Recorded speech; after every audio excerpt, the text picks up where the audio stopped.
استعجال منك يا جدي.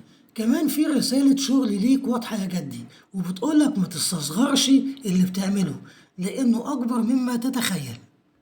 أما على الصعيد المالي، ماليا الجدي ماشي بنظام دخل وخروج متوازن نسبيا، لكن في إحساس دايم بالقلق من المستقبل. أنت مش بتحب المفاجآت يا جدي في الفلوس، وده مخليك دايما عامل حساب الغد. كمان في مصروف مفاجئ يا جدي ممكن يضايقك شوية، لكن مش هيكسرك، على العكس هيخليك تعيد ترتيب أولوياتك المالية بشكل أذكى. كمان في فرصة ربح جايلك يا جدي، لكن مش من ضربة حظ، لأ، دي فرصة مبنية على تعبك السابق وخبرتك أو علاقتك الكويسة بتبنيها مع شخص مهم.